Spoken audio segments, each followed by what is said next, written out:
Welcome to the Political Checkmate, and today I'm going to checkmate this Richard Wolff video called How Did the US Prevent Inflation During World War II? So here we go. Here's what I want everyone to understand. Whether we have more jobs, which we want, or an inflation, which we don't want, is a decision made by a tiny minority of unaccountable people. They're not accountable to us or to the society they may bless with more jobs or condemn with more inflation. They do whatever they want for their profits, and we all live with the results. And you know what the institution is I'm talking about? The free market. That's right. It's the free market that gives to employers that choice how to respond to rising demand from the public: produce more and get more people jobs, or jack up the price and produce the kind of inflation we are suffering.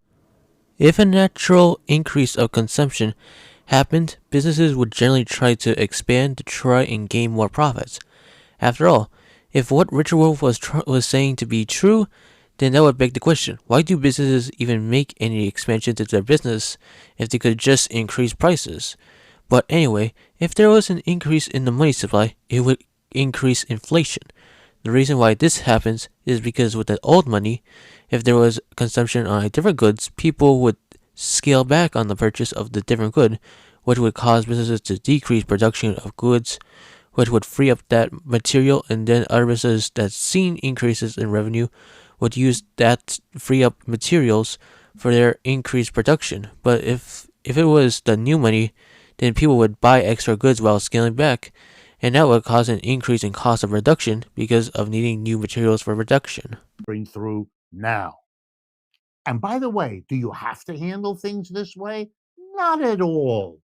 Let me give you some examples of other ways to do it.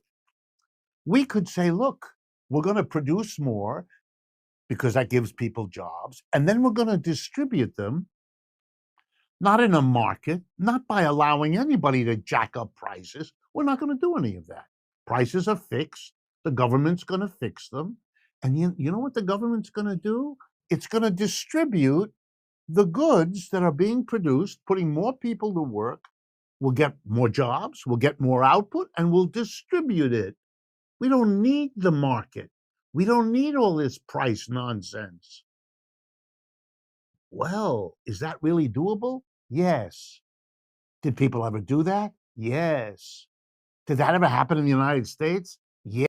Price controls are simply bad economics because this IGM survey found that the majority of economists find that 1970s style price controls would not reduce the inflation over the next 12 months, and those who said yes did not agree with price controls because they find that price controls would cause negative results due to shortages. After all, price controls would cause shortages due to the fact that you remove prices. Prices are not simply numbers. They instead hold information about the availability of the product because if the product was in high supply, it would cost low, but if it had limited resources, then prices would increase.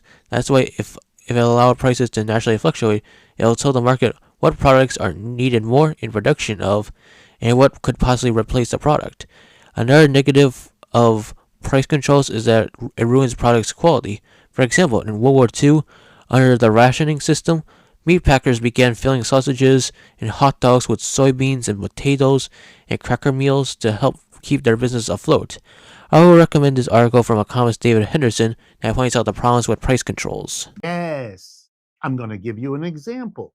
During World War II, we had a problem. We were fighting a war, partly in Japan, partly in Europe, in Asia and in Europe. And we needed a lot of resources to go to fight the war, to make the bullets and the guns and the planes and the ships, to equip the soldiers and all the rest, which meant that the resources we had left here in the United States to produce food, clothing, and shelter for the American people during the war were less. In other words, there was a shortage. The demand for food, clothing, and shelter at home didn't go away, but the supply was reduced because we were fighting a war.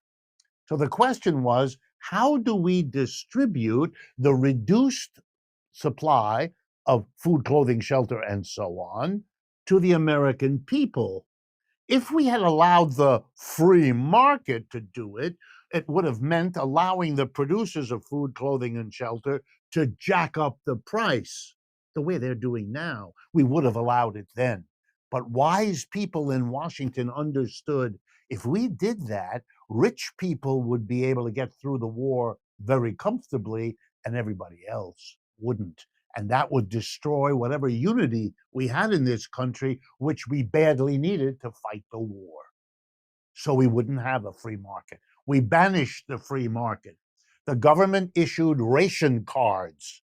That's right, a little card that entitled you to buy a quart of milk, a pound of meat, a pound of sugar, a gallon of gasoline for your car, and many, many, many other things. If you didn't have a ration card, you couldn't get it. Money didn't buy you anything.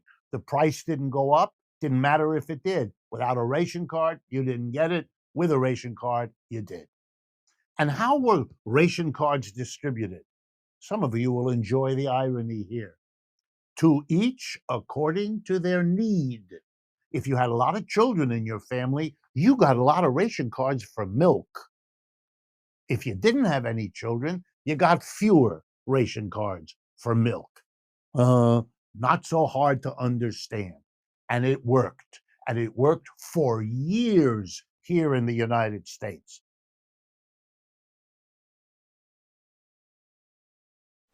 So, on the World War II rationing system, besides lower quality goods, there were many problems. The economist Robert Higgs points out that the rationing system was a constantly changing system that housewives had to develop extra skills, such as double budgeting just to get food. NPR points out many Americans were pissed off by the rationing system that they went out and striked because they wanted to eat more meat.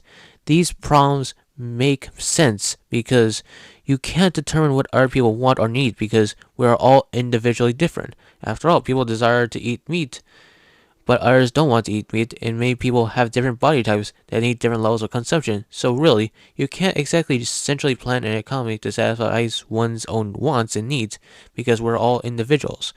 Also, NPR pointed out that there were massive black markets during the rationing system. If you want to read more about the problems with the World War II rationing system, check out these two articles, one from NPR and the other from economist Robert Higgs. This is the end of the video. Thank you for watching, and please donate to my Patreon so I can make more videos and have your video requests checkmated. And thanks for watching, and have a nice day.